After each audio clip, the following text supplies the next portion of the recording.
about the life, works, and ideas and teachings of the Philippines' foremost national hero. Um, I am happy to once again be in touch with a fellow alumnus and a former colleague at the Mindanao State University, who will be talking about the contributions of Dr. Jose Rizal to the preservation, propagation, and development of the Tagalog language. It would be an interesting topic. First, because Rizal preferred to write in Spanish rather than in his native Tagalog. And second, because of the, well, still lingering debate, I guess, on why Tagalog became the basis of the national language. Questions that I'm sure the speaker will be touching on.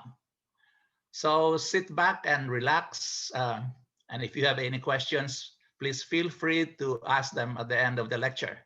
Welcome again, and aloha. Thank you very much, Sir June. Before we proceed, I would like to remind our participants that the lecture will be for 30 to 45 minutes and will be immediately followed by a 5 to 10 minutes reaction. There will be a 30-minute Q&A session after the reactions. For the Q&A portion, we suggest that you write down your questions in the chat box or chat space, and we'll read the written questions first before we entertain live questions. I now would like to call on Sir Dr. Fred Magdalena, Knights of Rizal, to introduce our guest lecturer.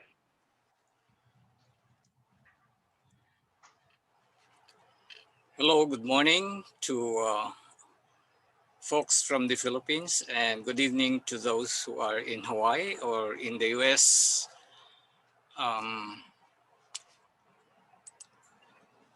I'd like to say a little about our guest speaker, Dr. Art Casanova. He is currently chairman of the Commission on the National Language, which is also translated or known as the Commission sa Wikang Filipino. He first joined the commission early this year as full-time commissioner, succeeding National Artist for Literature, Mr. Virgilio Almario. Dr. Casanova is a noted educator, linguist, poet, short story writer, playwright, actor, and theater director.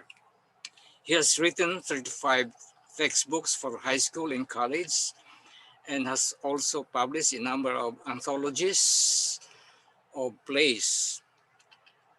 Quite unique for somebody who has come from or graduated from Mindanao, MSU in particular. Dr. Casanova is a multi-award winner from Metrobank Foundation as Outstanding Teacher for 2 years in 1999 and 2013. Also got a National Book Award twice in 2007 and 2008, and a Liu Award for Best Musical Play Director in 2007, among others. He was also a famous nominee for Best in Art Direction for the film Puri in 1985. As I mentioned quickly, Dr. Casanova graduated from Mindanao, in particular Mindanao State University, with 2 degrees, which seem to be quite at odds with each other, chemistry and education. And in the second degree, he majored in Filipino, which became the basis for his graduate degrees. He has a master's degree as well as a PhD degree in Philippine linguistics from the Philippine National University in Manila. He was also a recipient of a Fulbright Teaching Fellowship at Arizona State University in 1996 and at Wisconsin State University twice in 2012 and 2015. It's my pleasure to give you Dr.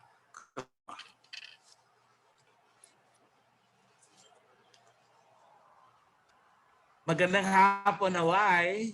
Magandang umaga, Pilipinas. A pleasant day to each and everyone.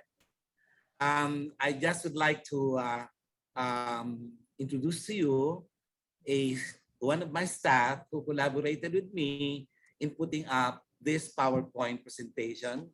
And here's Ganole. Aloha. Okay, she's one of our staff here because I have been busy lately and I had to ask her to help with my PowerPoint presentation. Anyway, my our PowerPoint presentation is entitled Jose Rizal's role in the preservation of propagation and development of the Tagalog language. I would like to start now with our PowerPoint presentation. Right. Let's start with his life as a child. Okay. Okay. I would like to emphasize here that Rizal, in his early life and his mother tongue, he did some reforms in the Tagalog language, as like, for example, when he was a child also, he helped in the creation of the foundations of the development of the Tagalog language. And he was inspired by the work of Francisco Balagtas, a Tagalog bard, when he was reading and made his inspiration in the writing of his novels. He was reading every now and then Floranta Flora several times. And when Rizal left the country, he longed for his native tongue and requested his sister, Saturnina, to write to him in Tagalog. I would like to trace here his interest and love for his Tagalog language. And Rizal realized the many flaws of Tagalog and difficulty of its construction. He was dissatisfied when he heard his comrades in the foreign land speaking unpleasant Tagalog, most especially when he was in Spain. Realizing the striking imperfections, Rizal fathomed that Tagalog orthography needed some reformation. Many syllables are necessary only in learning Spanish, which language in my time only 3 boys in 1,000 ever really learned. These 3 learned it in Manila. By hearing Spanish spoken and by committing to memory book after book, I felt that to try to make reforms in the Philippines, the time would be to embark on a stormy voyage. After I grew up, I had to write letters in Tagalog.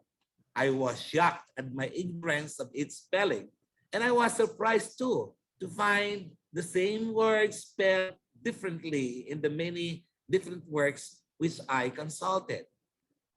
And that came from Dr. Jose Rizal.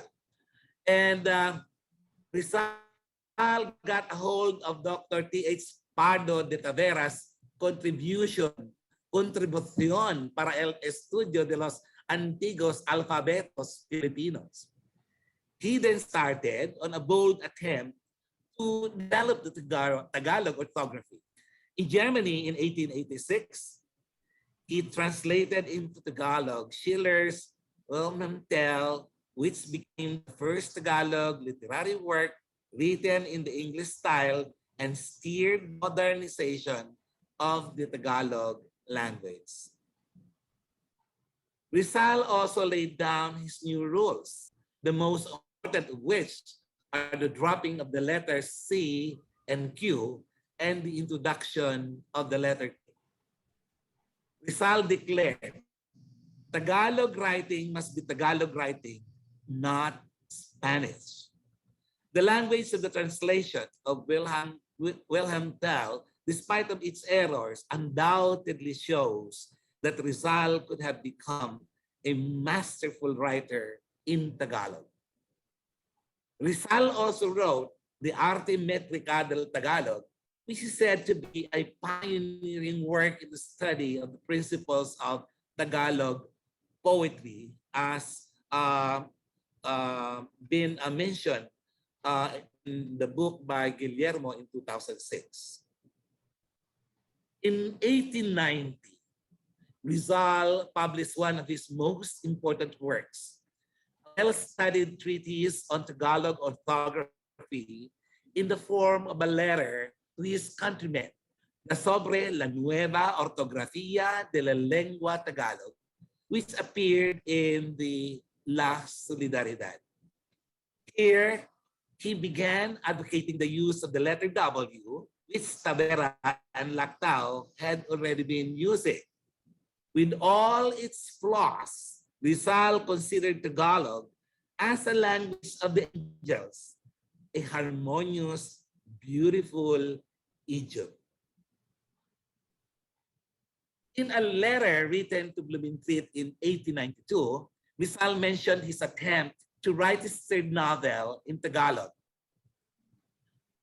Habang nagpapahinga ako sa aking paghahanap buhay, sinusulat ko ang ikatlong bahagi ng aking aklat sa Tagalog. Ito'y walang papaksain kundi mga katutubong ugaling Tagalog, walang ibang tatalakayin kundi mga gawi, kagandahang asal at kasiraan ng mga Tagalog. Translated into English, I am currently writing the third part of my book in Tagalog amidst my break from work. Here, another will be talked about, but Tagalog indigenous customs. Nothing else will be discussed but the habits, morals, and vices of the Tagalogs. In this novel, he began writing in Tagalog with a chapter entitled Makamisa, translated into After the Mass, but later changed his mind after finishing 2 chapters and began anew in the Spanish language. Dr. Ambeth Ocampo, a well-known historian, Rizalian, discovered this book while he was doing his research in the National Library, translated it into English entitled Makamisa. In the meantime, Dr. Nilo S. Ocampo, my classmate in high school, and is also teaching at the University of the Philippines in Diliman, Quezon City, in 1997, he translated Makapisa into Filipino and titled it Etikang Tagalog, ang ditapos na ikatlong nobela ni Rizal. Rizal throughout his life has worked to further develop the Tagalog orthography and to make it more accessible to ordinary Filipinos. While promoting the language and the indigenous literature, Rizal also recognized the need to spread literary among his countrymen. And he said in 1890, maging agpang sa diwa ng ating wika at mga kapatid na wika nito, and above all, mapagaang ang pag-aaral nito. In 1893, Rizal completed his studios Sobre la Lengua Tagala, which focused on the verbal forms of Tagalog. While exiled in Dapitan, Rizal exchanged letters in Tagalog with his sisters upon his request. Moreover, in 1894 in Dapitan, Rizal planned to write a Tagalog dictionary with the help of his brother-in-law, Manuel P. Hidalgo. However, this never came to fruition. Rizal's writing, his exile, and his execution inspired Filipinos to rise against Spanish colonial rule for the most tangible part of the legacy, which also continues to affect lives of the Filipinos, is the way we spell Filipino words today. as now discussed, much Rizal's written works in and about Tagalog. Guillermo Tell, Tagalog translation of Wilhelm Tell by Schiller. All right. This was discussed in several books by Almario in 1998, by Morrow in 2007, by Ambet Campo in 2011, and Chua in 2016. Number two, Tagalog translations of 5 fairy tales of Hans Christian Andersen, as discussed in the books of Morrow in 2007 and Campo in 2011. I'm referring to Ambet Campo here. Sa mga kalagahan sa Malolos, Bulacan, written in 1889, also discussed in Ocampo's book in 2011. Arte Mercader Tagalog, discussed in Chua's book in 2016. Sobre la nueva ortografía de la lengua Tagala, discussed in Chua's book in 2016. Macamisa, 1892, Morrow, 2007, Ocampo, 2011. Unfinished only until 2 chapters. All right, as also discussed in by Almario. Estudios sobre la lengua Tagala in 1893, discussed in the book of Rosales in 1936. Ang mga karampatan ng tao, Tagalog translation of Declaration of the Rights of Man and of the Citizen, as discussed by Almario in 1998. Lope K. Santos, who is known as the father of Balarilang Tagalog, wrote an abacada and used it in his Balarila, and it was derived from Rizal's Estudios sobre la Lengua Tagala. Included in Rizal's alphabeto are 5 vowels and are 15 consonants. These are abacadae, gahai, laman nga o para sa tao, waya. This is how we pronounce the letters in the alphabet during this time when it became also Filipino as our national language. We add the sound a in the consonants. And however, there were sounds that couldn't be represented by the said letters. In 1987, the letters of the alphabet were thus increased for more efficient teaching and writing of the sounds that are absent in the letters of the abacada. The letters of the old abacada were also increased for the fast modernization of the Filipino language. The additional 8 letters in the present Filipino alphabet, with C, F, J, N, Q, V, X, and Z, are then tools for the modernization and intellectualization of our Filipino language. Although there were additions and alterations, much of the present-day Filipino language is largely based on Tagalog, the language which Rizal has helped to preserve, propagate, and develop. Let's go back to some historical facts. In 1899, there was a Malolos Constitution, and there the official language was Spanish and other languages optional. In 1935 Constitution, the official languages were English and Spanish. And in the Executive Order 134 of President Quezon, Tagalog became the basis of the national language. In July the 4th of 1946, Commonwealth Act number 570, the national language as the official language. Official language Filipino, language of government and instruction in 1959. And in the 1973 Constitution, the official languages were English and Filipino, with a stress on Filipino. And the Presidential Decree number 1 of President Marcos, 15 March 1973, continued the use of Spanish as one of the official languages.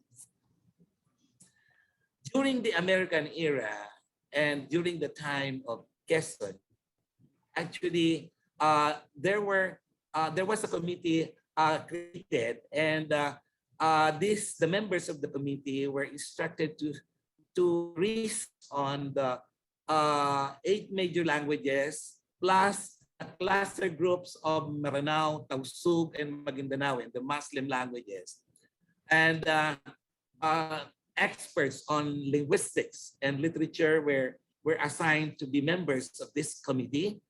And during this time, they found out that Cebuano was the language that was spoken with the largest number of people, and Tagalog was second only to Cebuano, followed by Ilocano, and then the rest of the 8 major languages.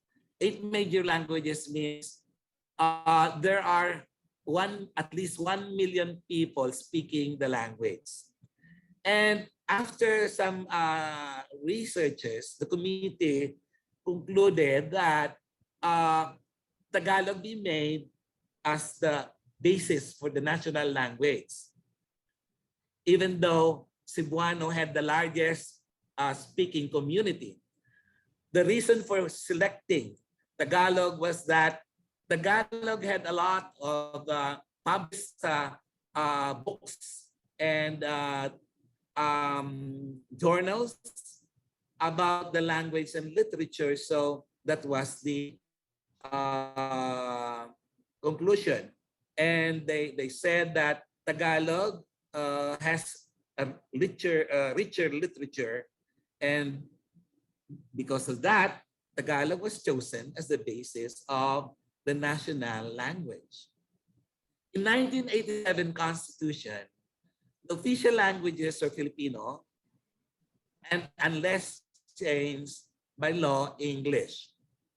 Order number 335, President Corazon Aquino, 25th of August 1988, it instructed all government departments, bureaus, agencies, and instrumentalities to use the Filipino language in all forms of communication. And let's go back to a chapter of Simon, of El Filibusterismo, with the dialogue of Simon. Chapter 7 of El Filibusterismo. If they are willing to teach you their language, cultivate your own, extend it, preserve to the people their own way of thinking, and instead of aspiring to be a province, aspire to be a nation. If we recall, okay, the story of a group of students who was pushing for the Spanish to be taught to the Filipinos, to the Indios, the concept of Rizal, okay, regarding the teaching of Spanish to the Filipinos is indeed in this chapter 7 with the dialogue of Simon in El Filibusterismo. Rizal, being a product of colonial education, predominantly wrote in a language that is not native to his countrymen. Nevertheless, he was vehemently held that Spanish will never be the language of his nation, and that all efforts must be pointed towards the growth of indigenous languages. This is according to Chua. And again, from the Tagalog, as I have said, I would like to emphasize here that it became a basis of the national language, which was called Filipino. And in 1987, it became Filipino with 8 new languages. And I would like to stress also that this effort of Dr. Rizal to preserve and propagate the Tagalog language is actually contributory to the development of our national language nowadays, which is called Filipino. And we also would like to emphasize here that uh, again, there is always a question of Filipino is only a language of a group of people, the Tagalogs, because we have to understand that Tagalog became the basis of the Filipino in 1972, 73 Constitution, and then became Filipino. What is happening now with the Filipino language, our national language, is that the language which we used to know as Filipino has been is being developed as a national language wherein we borrow a lot of words from different native languages.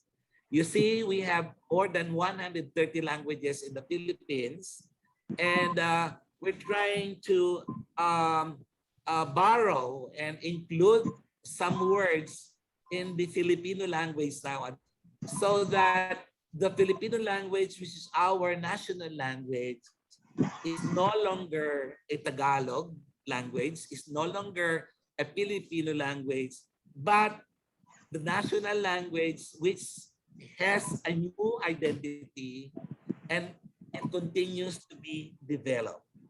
Well, of course, we do not remove the idea that the main core of the Filipino language, our national language, is still Tagalog, because we cannot erase that.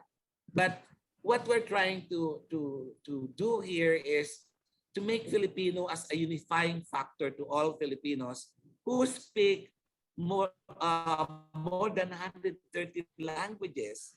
And that's the only way for us to be able to unite as Filipino people by having a national language. And that's it. Thank you so much.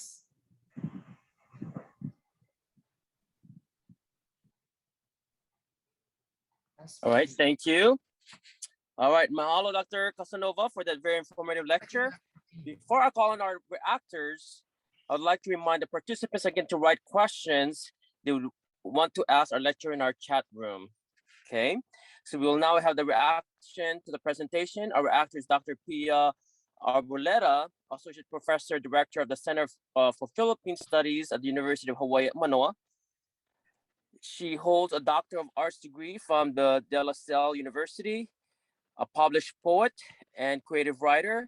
Dr. Arboleda previously taught at Osaka University, the University of the Philippines at Baguio and Manila, and De La Salle University.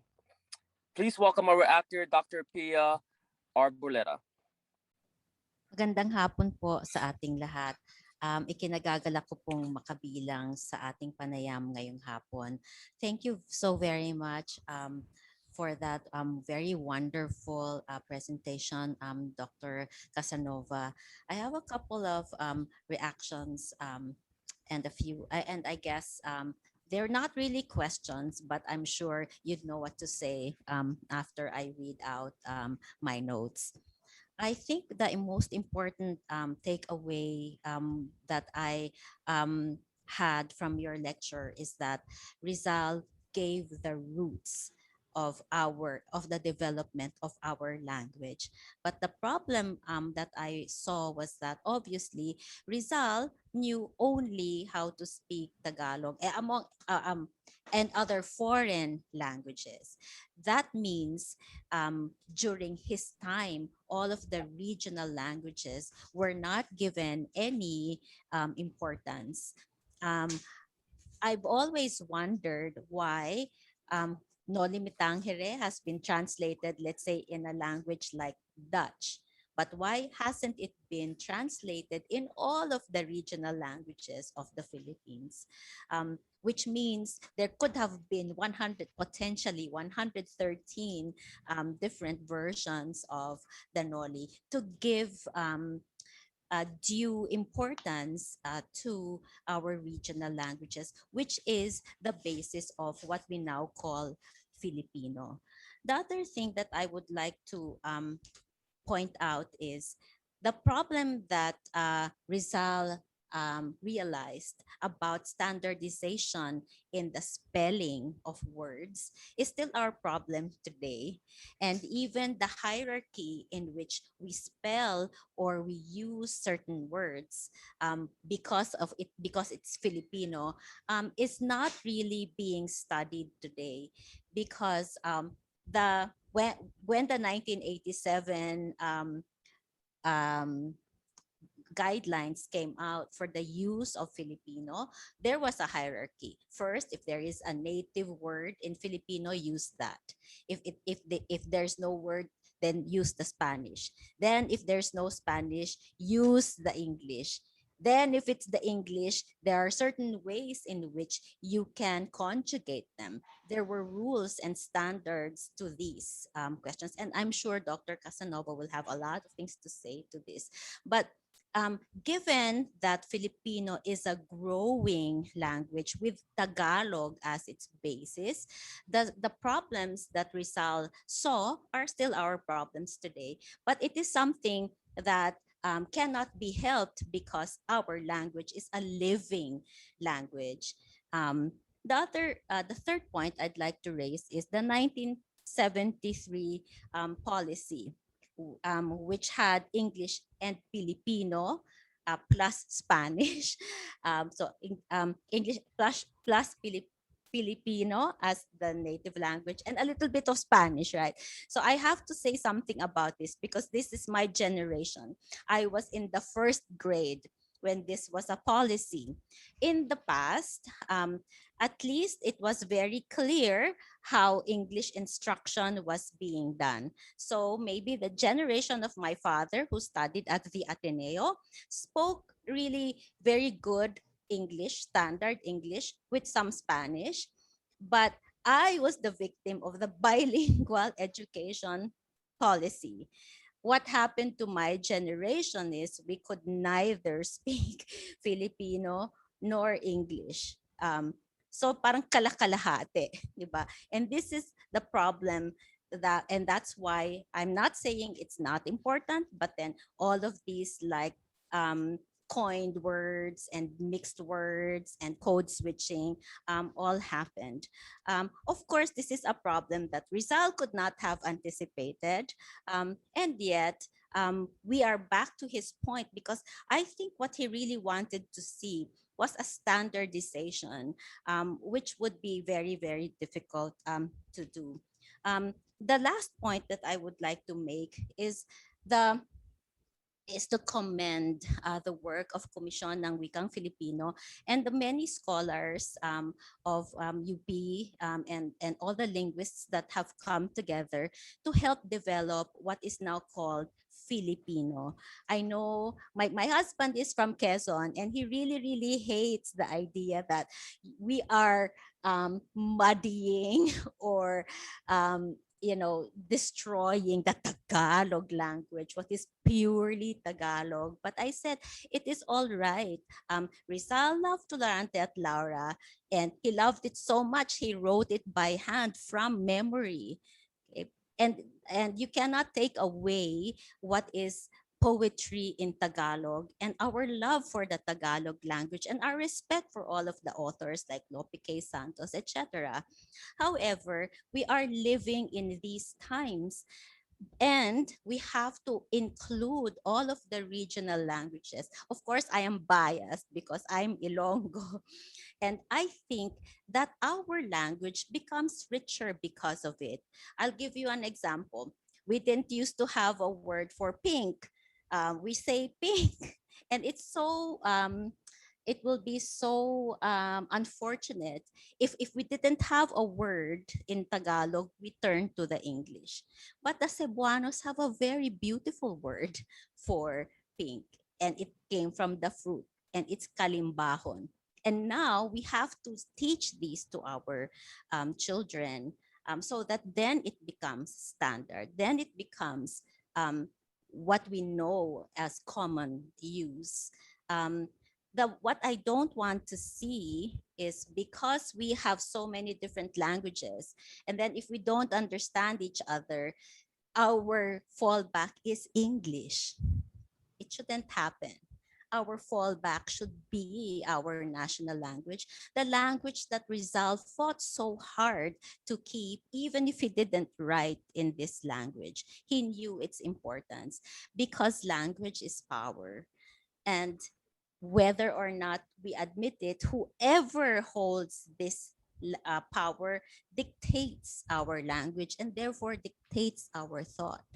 Um, the idea that Cebuano had more speakers, but Filipino became the language of became our national language was because of power, because of gahum, which is a Cebuano word that did used to appear in our Filipino language, like hegemony, right? So can you imagine if we didn't have that word, then we would have said hegemonia. But we have such beautiful words in our regional languages. So I know, in conclusion, I know Rizal did a lot of work and really advocated not just for the language, but really for our freedom and for our independence. But in our day and age, it doesn't have to only be Tagalog. We should value the diversity, our linguistic diversity, so that our language, the Filipino language, becomes richer. And it will probably take us, di ba, Sir Art, yeah, it'll take us probably 2 more decades to collect all of these other beautiful words in our language and incorporate them into our dictionary. But if we have a vision, then it is not impossible. And certainly we will do this together. Maraming salamat po. Right. If any may add to what Dr. Pia Arboleda said, at present, the Commission sa Wikang Filipino, or the Commission on Filipino Language, has been doing a lot of seminar workshops on the ortografiyang pambansa. And these are, the orthography are actually on the rules of spellings, or spelling rules, which is actually done by my predecessors here at the Commission sa Wikang Filipino to standardize our words, our spellings, all right? Because in the past, a lot of groups, a lot of colleges were using several spellings, and which was the cause of a lot of controversy. That is why the Commission sa Wikang Filipino, or the Commission on the Filipino Language, created this orthography rules, and this is being propagated now. This is a result of actually of the idea, or the goal to explain the use of the 8 new letters in Filipino alphabet. I have to explain here that the 8 new letters in the Filipino alphabet are not taken from the languages outside the Philippines, but they came from the native languages. I mentioned a while ago that we have 130 languages, and we're trying to enrich the Filipino language by trying to incorporate a lot of words, borrowing words from the native languages. And it's going to be sort of a slow process, but there will come a time when the Philippine language would be a lot richer than what we have now. Another thing is, in the orthography rules, or orthograpiyang pambansa, we have rules on the use of borrowed words, of the technical words, scientific words. That is why borrowing is allowed in Filipino language. And that is because, as Pia said a while ago, it's a living language. It has to continue growing. We have to borrow words. It's not only the Filipino language, it's borrowing words from other languages but also the other languages in the world. But we give priority to the borrowing of words from the native languages because we have more 130 languages. And of course, we are now in the cyber world, in the digital age, and we cannot avoid having new words due to the coming in of the inventions, a lot of new words coming in from other countries as part of the development of science and technology. And therefore, we cannot afford to be lagging behind simply because we don't have words for things that we are trying to discuss in our discussions. And aside from that, borrowing words, okay, is allowed, as I have said, but it has to follow, the borrowing has to follow some rules which actually discussed in the Ortograpiyang Pambansa or National Orthography. And by doing that, we don't become stagnant. We keep on developing the Filipino language by taking in not only words from other countries, from other languages, but most especially from the 100 native languages. You see, our language and culture is so rich, and that's the only way for us to be able to attain our identity, not as Filipinos. Thank you so much. Okay, I guess we'll just proceed with the Q&A portion of this lecture. I have a couple of questions from our chat room. And the first one is, how would Rizal react to the prevalent use of code switching Tagalog to English words mixed in the same sentence? Clearly, this is a departure from the purist standard of using Filipino or English only in the same utterances. All right. I would like to comment about being purist. Right? There was a time when a group or university headed by a certain doctor in linguistics, and they wanted to create words from the Tagalog language. And some of which are like, for example, Banyuhay, Bagong Anyo ng Buhay. Actually, Balarila also came from that, Bala ng Da, a lot of words. But a lot of Filipinos did not accept, all right, those were a lot of those words, but some survived. For example, tatsulok, tatlong sulok, which is a word for triangle.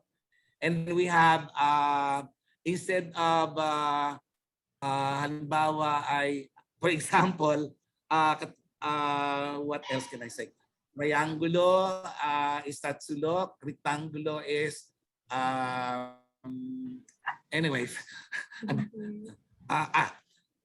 There's a word salumpuit which is not accepted. It is so funny because salumpuit or salung suso for bra, you know, the people did not accept that it was kind of funny words, funny translations, just because they wanted to be purist. But regarding the switching off, right? We don't accept actually in our academe the switching off, because Engalog, for example, it destroys both the languages, English and Filipino. So what we suggest is borrowing words. There are some words that you can insert in the sentence, but you know, it should follow the rules, orthography rules in borrowing words. That is why we are teaching the orthography, Philippine orthography or Ortograpiyang Pambansa, for our people to follow, for us to be systematic and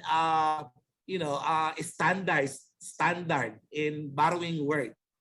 Another thing is the Commission sa Wikang Pilipino actually is creating a dictionary ng Wikang Filipino. It's been my dream, okay, for since I sat here as the tagapangulo or the full-time commissioner of the Commission sa Wikang Filipino. It's about to come out. Okay, it's already done. And then this one way of standardizing,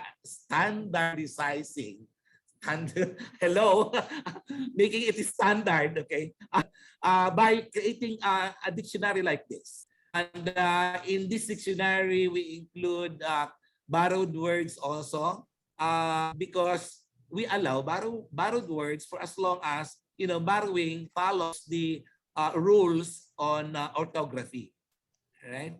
And also give importance. Okay, this was mentioned by Pia a while ago.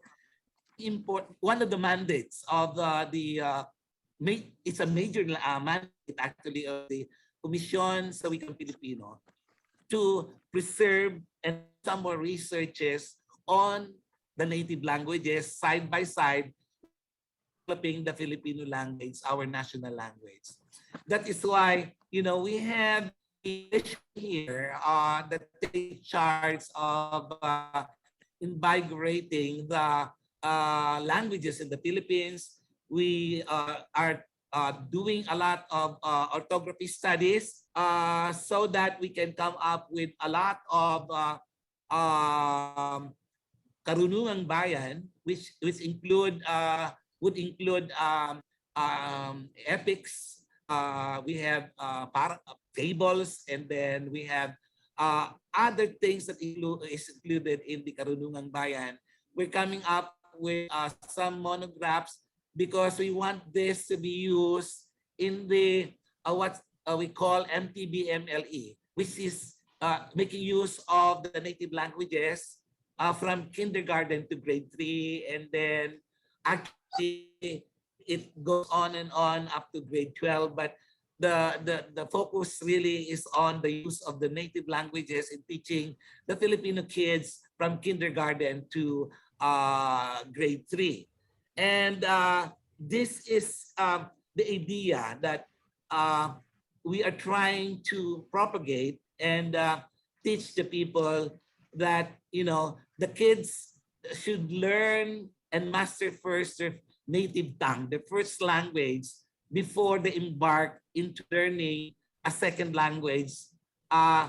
Actually, if we are going to look at our the population, okay, of the Philippines, we would notice that we have, as I have said, 130 languages, and we have to cater to those.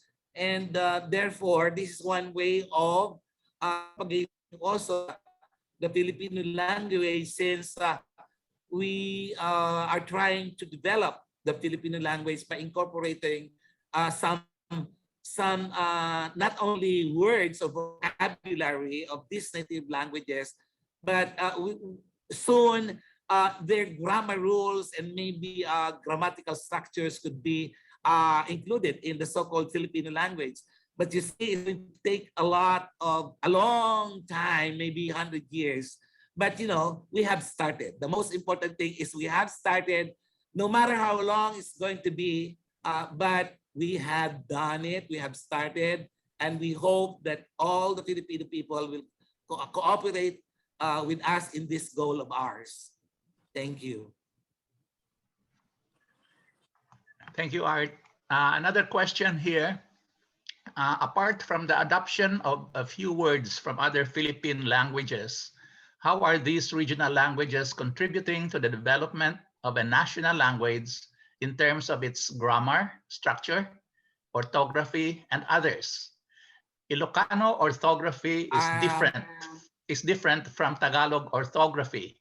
Should Ilocanos surrender their orthography in favor of Tagalog? No. We have to preserve each and every native languages. What I'm just trying to say is all these native languages should contribute to the development of our national language, which is called Filipino. This is the language where, you know, all of us in the Philippines, all the Filipinos would understand each other. And again, I would like to repeat that uh, while uh, while preserving, developing, and propagating the Filipino language, our national language, all these native languages should undergo the same processes, because the number of languages that we have here in the Philippines is a reflection that our culture is rich. We have so many languages, and yet we can understand each other using our Filipino language is the national language, the language that would unite each and everyone, each and every Filipino. You know what? It's not only in the Philippines that this is happening. In Malaysia and Indonesia, they even have a lot more native languages, but they have their national language where they can understand and communicate with each other. And so I would like to advocate here that let's help the Commission sa Wikang Filipino, all the teachers, all the writers in Filipino, right? Not only those who are experts in language, but also who are doing literature, all forms of literature. We have to use Filipino. This is the only way to uplift the situation of the Filipino language. We should make Filipino language an intellectual language. The only way to make Filipino language to be an intellectual language is to use the language in writing, not only in speaking. That is why we are trying to inspire a lot of scholars to write their thesis and dissertations in Filipino, make use of Filipino language in seminar workshop and conferences, because that is the only way to gauge that the Filipino language that we have, our national language, is already an intellectual language capable of explaining a lot of disciplines. It could be social sciences, it could be mathematics, and it could be natural sciences like chemistry, biology. Believe me, in the university where I came from, also one of the universities, there are a number of professors there using Filipino in teaching chemistry, in teaching biology, and teaching medicine. You know, when I was in Mindanao State University, when I was still teaching in high school, I was making use of Filipino to teach my multilingual students in my classroom, all right, using Filipino. And, you know, they understood the subjects in history and mathematics better than teaching them using English as a medium of instruction. Why? Because our people are aware of, and they know how to use, speak, and write our Filipino language. And it's been a long time since we started making that as an important point in the development of the Filipino language, our national language. Thank you so much. A couple more questions, Art. All right. All right. Okay. You know, Rizal wrote his most important novels, the Noli and the Fili, in order to let Filipinos be aware of their situation under Spanish rule. But he wrote them in Spanish instead of English, which most Filipinos do not understand. Can you say something about this? Well, Rizal, being a product of colonial education, predominantly wrote in a language that is not native in his countrymen. Nevertheless, he has vehemently held that Spanish will never be the language of his nation, and that all efforts must be pointed towards the growth of indigenous languages. That is according to Chua. And as I have mentioned also, we quoted a line of Simon in chapter 7 of El Filibusterismo, the importance of cultivating the native languages, not only referring to Tagalog, but other native languages in the Philippines. But you see, there was an attempt, as we have said, we have discussed, in his third novel, entitled Makamisa, by Dr. Ambet Ocampo, and later on entitled by another writer, Nilo Ocampo of the University of the Philippines, who is my classmate in the Ramon Magsaysay High School, Espanya, Manila. And you know, I have said that Rizal attempted to write the first two chapters in Tagalog. However, he had the reason not to continue it and returned to rewriting the first two chapters and continued on finishing the third in Spanish. And the reason about that has been explained already. Okay, this is more of a comment, I think. Languages naturally borrow. For the Filipino national language to borrow and take in vocabularies from other languages, we'll have to write a dictionary, as Art mentioned, wherein one entry word will have more than 100 synonyms from the more than 100 languages of the Philippines.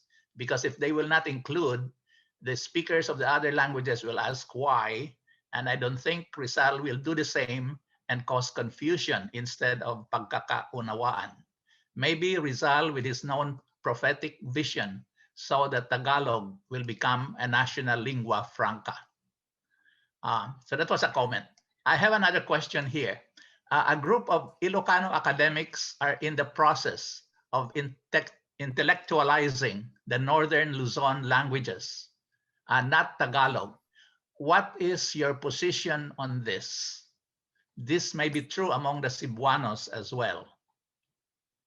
Well, as I've said also, we have to continue doing research on the different languages, because doing so would also improve and enrich our national language, Filipino. As I have said, we continue. It's going to be a long time before we can achieve this. But as I have said, we have started, and we have to be patient about this. And we're doing everything, to make every language be part of the Filipino language.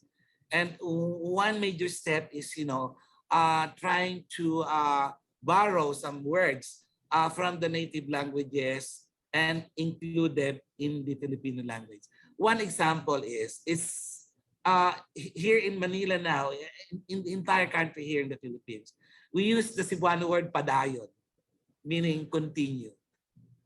It's a Cebuano word, but it's an accepted word now. Instead of using magpatuloy or continue in English, we use padayon. And so we still have a lot of languages that are being incorporated in the Filipino language, and soon they're going to be accepted. It's a matter of time. We cannot force, because we have to, it is the people speaking the language that would dictate or should be the basis for the use of the borrowed words to be incorporated in the Filipino language. We cannot dictate them. It's a slow process, and time will tell which of these words that we're trying to incorporate will be really included in the Filipino language. But we're praying hard that, that the concept of the Filipino language being the Tagalog should be erased from the minds of the Filipinos. From the Tagalog to Filipino in 1973 Constitution, to Filipino in the 1987 Constitution. Well, that's part of our development. We cannot be stagnant. It's a living language. It has to continue growing. It has to continue borrowing from our languages, not only from the native languages. And that is stated in the Philippine Constitution, Article 14, Section 6. This is also a major part of our mandate here in the Commission on Philippine Language. Okay, one last question, Art. Your office is known as the Commission on the National Language, but the translation is Commission sa Wikang Filipino. Why not Commission sa Pambansang No. Wika? Dr. Colmenares, our office is called Commission sa Wikang Filipino. Yeah. Which is translated in English as Commission on the Filipino Language. There is no word, there is no national, nothing is included. The national word is not included in the. Oh, so it's Commission on the Filipino language, not national language. Okay. Yes. Okay. So we call it Commission sa Wikang Filipino in Filipino and Commission on the Filipino language in English. Okay, my mistake then. Okay, I think that's all the questions that we have. Back to you, Eric. All right, so I guess that's the end of the discussion. So I'd like to thank again our lecturer, Dr. Arthur Casanova, as well as our reactor, Dr. Priya Arboleda, and as well as all the participants for this very interesting educational exercise. It is my hope that this lecture has given us a better understanding of who our national hero is. This ends our 6th lecture for the Rizalian lecture series sponsored by the Knights of Rizal Aloha chapter. Tune in for the next lecture, which will be coming to you on August 14th, 2021. That's in Hawaii time, or August 15th in Manila. Same time, Dr. George Arciniero, retired professor and grandson of one of Dr. Rizal's favorite students in Dapitan, will talk on Rizal's geopolitical analysis and its implications to the national struggle. Again, he'll be talking on Rizal's geopolitical analysis and its implications to the national struggle. Until then, mahalo and aloha to all of you. Stay safe, everyone. Take care.